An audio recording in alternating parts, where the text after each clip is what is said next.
నమో తస్స భగవతో అర్హతో సమ్మా సంబుద్ధస్స. విశుద్ధి మార్గంలో మనము సంస్కారానుపశ్యనలో మార్గాలకు పేర్లు పెట్టడంలో 5 కారణాల గురించి నిన్న కొంతవరకు చెప్పుకున్నాం. ఆ తర్వాత ఈరోజు చెప్పుకుందాం. ఇప్పుడు నిన్న అవి చేసే పనులను బట్టి విరోధం వలన, విఘ్నాల విరోధం వలన ఈ 2 రకాలుగా పేర్లు పెట్టడంలో ఉండే కారణాల గురించి చెప్పుకున్నాం. ఆ తర్వాత ఈరోజు చెప్పుకుందాం. తమ గుణాల వలన, అంటే వాటిలోని గుణాల వలన వాటికి పేరు పెట్టడం. రాగాదుల నుండి శూన్యం కావటం వలన శూన్యత, రాగాదులు లేకపోవటం వలన శూన్యత. రూప నిమిత్తము మొదలైన లేదా రాగ నిమిత్తము మొదలైనవి లేకపోవటం వలన అనిమిత్తం. కోరికలు మొదలైనవి లేకపోవటం వలన కామన రహితము. ఇది వీటికి తమ గుణాలతో పేర్లు వచ్చినటువంటి విధానం. ఆ తర్వాత ఆలంబనంతో, ఇది శూన్య కామనారహిత అనాత్మ నిర్వాణానికి ఆలంబనం అవుతుంది కనుక శూన్య కామనారహిత అనాత్మ అనబడుతుంది. ఇది వీటికి ఆలంబనంతో పేర్లు వచ్చిన విధము. ఇది శూన్య అంటే ఈ 3 విధాలు కదా. అనిత్యత వల్ల శూన్యము, దుఃఖం వల్ల కామనారహితము, అనాత్మ. అనాత్మ వల్ల ఏం చెప్పుకున్నాము?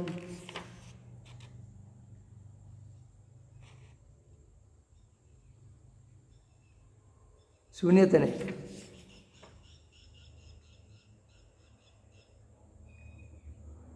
అనిత్యంగా విచారించినప్పుడు అనిమిత్త, దుఃఖంగా విచారించినప్పుడు కామనారహిత, తర్వాత అనాత్మగా విచారించినప్పుడు శూన్యత. అనిమిత్త, కామనారహిత, శూన్యత. ఇది శూన్య కామనారహిత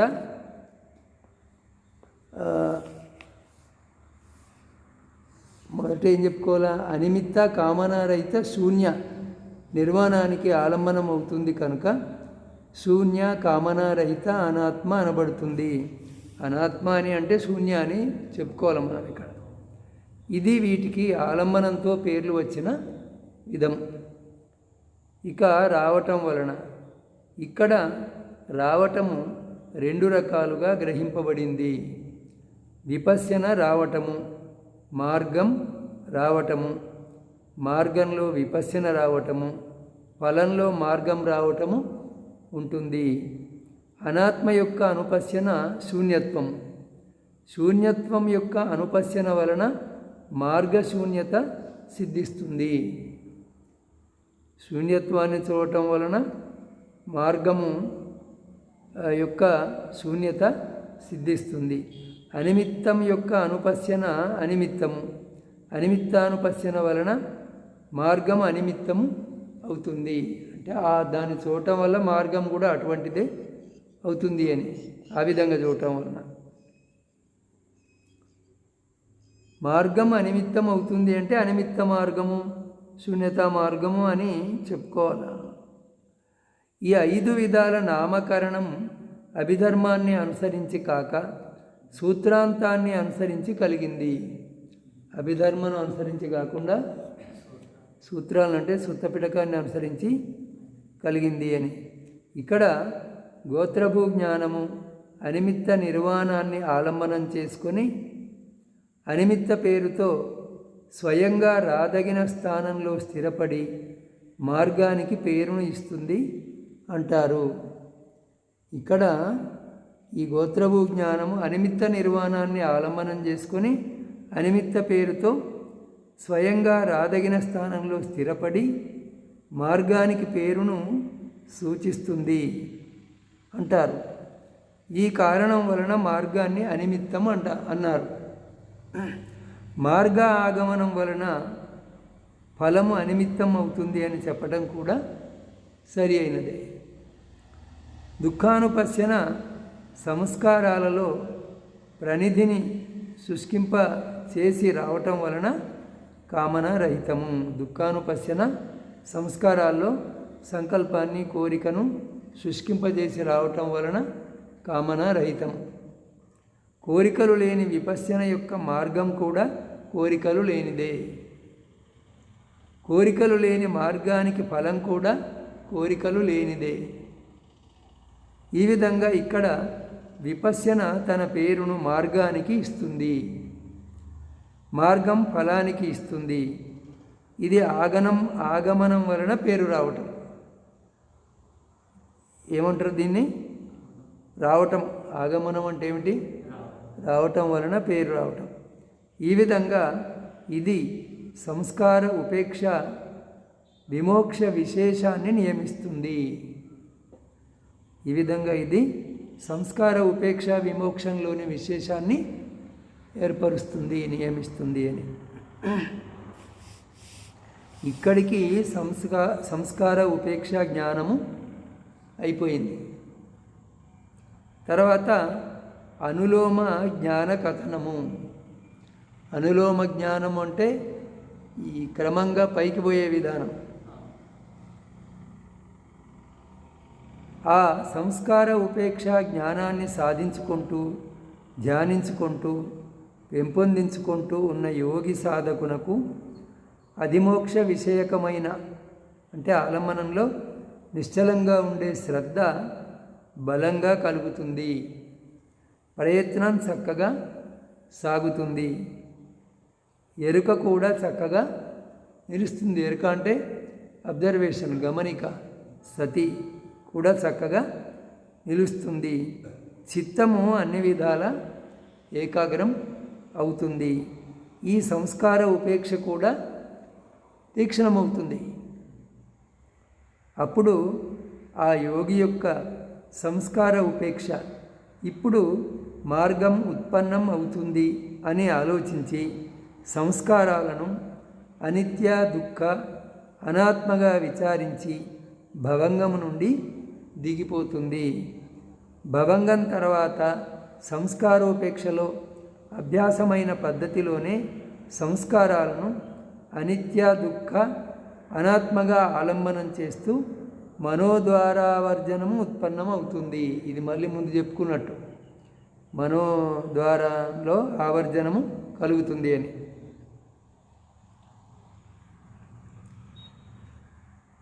ఏ విధమైన ఆవర్జనం కలుగుతుంది అని అంటే అనిత్య దుఃఖ అనాత్మగా ఆలంబనాన్ని ఆవర్జన చేయడం. దాని తర్వాత భవంగము ఆగి ఉత్పన్నమైన దాని క్రియాచిత్తము తర్వాత కదలిక లేని అంటే చిత్త ప్రవృత్తి లేని చిత్తసంతతిని రూపొందించిన దాని ప్రకారము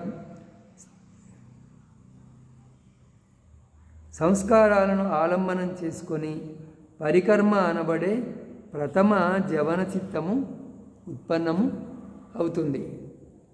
అప్పుడు అదేవిధంగా సంస్కారాలను ఆలంబనం చేసుకొని ఉపచారం అనబడే రెండవ జవన చిత్తము ఉత్పన్నం అవుతుంది. దాని తర్వాత కూడా అటువంటి సంస్కారాలనే ఆలంబనం చేసుకొని అనులోమం అనబడే మూడవ జవన చిత్తము ఉత్పన్నం అవుతుంది. జవన చిత్తం అంటే వేగంగా ఉత్పన్నం అవుతుంది కాబట్టి జవన చిత్తము అని అన్నారు దాన్ని. ఇవి వీనిలో ఒక్కొక్క దానికి వేరువేరు పేర్లు. సాధారణంగా ఈ మూడు రకాలను ఆసేవనమని, పరికర్మయని, ఉపచారమని, అనులోమమని కూడా అనవచ్చు. దేనికి అనులోమం అని అనబడతాయి అంటే మొదటి భాగము తర్వాత పై భాగాలకు అనగా అది ముందరి 8 విపశ్యనా జ్ఞానాలను అట్లే పై 37 బోధిపక్షీయ ధర్మాలను అటువంటి పనులకు అనులోమం అంటే అనుకూలము చేస్తుంది. ఈ బోధిపక్షీయ ధర్మాలు ఈ గ్రంథం యొక్క 22వ భాగంలో విస్తారంగా తెలుపబడినాయి. 22వ భాగం గురించి ఇంకా మనము చెప్పుకోలేదు. రాబోయే భాగము 22వ భాగము అక్కడ తెలుసుకోవచ్చు అని. అది అనిత్యాదులను అనుసరించి సంస్కారాల పట్ల ప్రవర్తించటం వలన ఉదయ వ్యయం అయ్యే ధర్మాల ఉత్పాద నాశనాల ఉదయ వ్యయ జ్ఞానాన్ని చూసింది. భంగానుపశ్యంతో భంగం చెందనున్న భంగాలను చూసింది. భయాన్ని కలిగించే జ్ఞానంతో భయంతో కూడినదైనప్పుడు భయరూపంలో చూసింది. అంటే దేన్ని చూసింది? సంస్కారాలను ఈ విధంగా చూసింది అని ప్రమాదాన్ని చూసే జ్ఞానంతో ప్రమాదయుక్త సంస్కారాలలోని ప్రమాదాలను చూసింది. ప్రమాదంతో కూడినటువంటి సంస్కారాల్లోని ప్రమాదాన్ని చూసింది. నిర్విన్నం కావటానికి తగిన వాటిలో, నిర్విన్నం కావటం అంటే విముఖం కావటం, నిర్వేదాన్ని పొందటం, అటువంటి వాటిలో నిర్వేద జ్ఞానంతో నిర్వేదాన్ని పొందింది. ముక్తం కావటానికి తగిన వాటిలో మోక్షకామన జ్ఞానంతో ముక్తిని పొందడానికి కోరికను కలిగి ఉన్నది. తెలుసుకొనవలసిన దాన్ని వివేచన జ్ఞానంతో తెలుసుకొన్నది.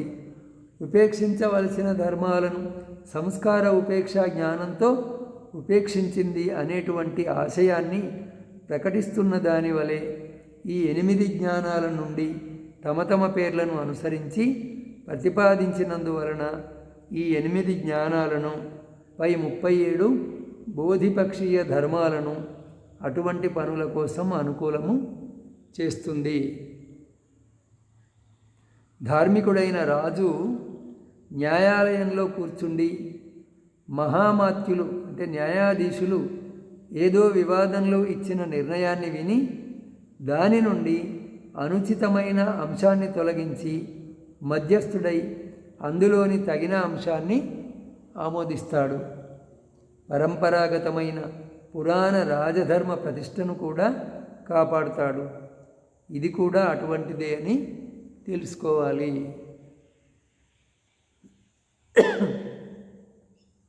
ఇక్కడ అనులోమ జ్ఞానము రాజు వంటిది. ఇక్కడ అనులోమ జ్ఞానము ఎటువంటిది? రాజు వంటిది. తీర్పునిచ్చే 8 న్యాయాధీశుల వంటివి 8 జ్ఞానాలు. పరంపరాగతమైన ప్రాచీన రాజధర్మం వంటివి 37 బోధిపక్షీయ జ్ఞానాలు. అక్కడ రాజు ఇలా ఉండాలి అని తగిన అంశాన్ని ఆమోదిస్తూ న్యాయాధీశుల నిర్ణయాన్ని సమర్థిస్తూ ప్రాచీన రాజధర్మాన్ని కూడా రక్షించినట్లుగా అనులోమిక జ్ఞానము అనిత్యాదులచే సంస్కారాల పట్ల ఉత్పన్నమవుతూ ఈ 8 జ్ఞానాలను పై 37 బోధిపక్షీయ ధర్మాలను అలా చేయడానికి అనులోమం చేస్తుంది, అంటే అనుకూలము చేస్తుంది. అందువలనే ఇది సత్యానులోమిక జ్ఞానము అనబడుతుంది. సత్యానికి అనుకూలమైన జ్ఞానము అనబడుతుంది.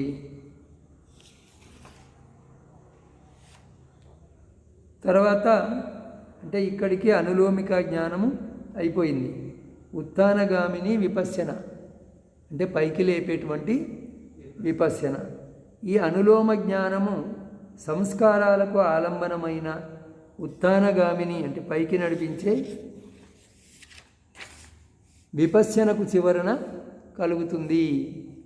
ఆ ఉత్థానగామిని విపశ్యనకు చిట్ట చివరలో ఈ అనులోమ జ్ఞానము కలుగుతుంది అని. కానీ గోత్రభూ జ్ఞానము అన్ని రకాల ఉత్థానగామిని విపశ్యనకు ముగింపుగా ఉన్నది. గోత్రభూ జ్ఞానము అన్ని రకాల ఉత్థానగామిని విపశ్యనకు ముగింపుగా ఉన్నది. అంటే దాని తర్వాత ఇంకా ఉత్థానగామిని విపశ్యన ఉండదు అని సూత్ర ప్రమాణం. ఇప్పుడు అనుమానాన్ని తొలగించడానికి ఉత్థానగామిని విపశ్యనకు సంబంధించి సూత్రాల్లో వచ్చిన వచన ప్రమాణాన్ని కూడా తెలుసుకోవాలి. మధ్యమ నికాయ సలాయతన విభంగ సూత్రంలో భిక్షువులారా, అతన్మయతచే అతన్మయతను గురించి గల ఈ ఏకత్వానికి సంబంధించిన ఉపేక్షను త్యజించండి, దానిని అతిక్రమించండి అని ఈ విధంగా అక్కడ ఇది అతన్మయత అని అనబడింది. అదే నికాయంలో అలగద్ద సూత్రంలో నిర్వేదం నుండి వైరాగ్యం కలుగుతుంది, ఆ వైరాగ్యం నుండి విముక్తి కలుగుతుంది. ఈ విధంగా అక్కడ అది నిర్వేదం అనబడింది. సంయుక్త నికాయం యొక్క సుసీమ సూత్రంలో సుసీమ మొదట ధర్మస్థితి జ్ఞానం కలుగుతుంది, తర్వాత నిర్వాణ జ్ఞానం కలుగుతుంది. ఇలా ఇది అక్కడ ధర్మస్థితి జ్ఞానము అనబడింది. దీఘనికాయంలో పోట్టపాద సూత్రంలో పోట్టపాద మొదట సంజ్ఞ కలుగుతుంది, దాని తర్వాత జ్ఞానం ఉత్పన్నమవుతుంది. ఈ విధంగా సంజ్ఞాగ్రము అనబడింది.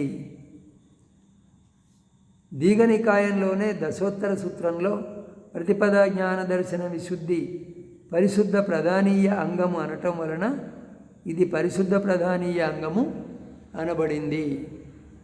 పటిసంభిద మగ్గలో కూడా ఈ మోక్షకామన, ఈ వివేచనానుపశ్యన, ఈ సంస్కార ఉపేక్ష, ఈ మూడు ధర్మాలు సమాన అర్థాన్ని సూచించేవే, కేవలం మాటలే వేర్వేరు. ఇలా ఒక్కటే మూడు పేర్లతో పిలువబడింది. పట్టాణంలో గోత్రభూకు అనులోమం అవుతుంది, అవధానానికి అనులోమం అవుతుంది అని ఇలా మూడు పేర్లతో పిలువబడింది. మధ్యమ నికాయ రథ వినీత సూత్రంలో ఆయుష్మాన్, మీరు ప్రతిపదా జ్ఞాన దర్శన విశుద్ధిని పొందడానికి భగవానుడు ఉపదేశించిన ధర్మ సాధనను చేస్తున్నారా అనటం వలన ఇది ఈ విధంగా ప్రతిపదా జ్ఞాన దర్శన విశుద్ధి అనబడింది.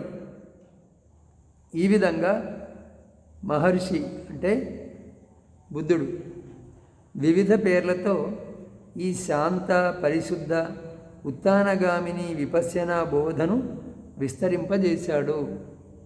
అందువలన ఈ అతి భయంకర సంసార దుఃఖరూపంలో ఉన్న ఊబి నుండి లేవగోరే బుద్ధిమంతులైన సాధకులు ఈ విపశ్యనా సాధనలో నిరంతరము నిమగ్నమై ఉండాలి.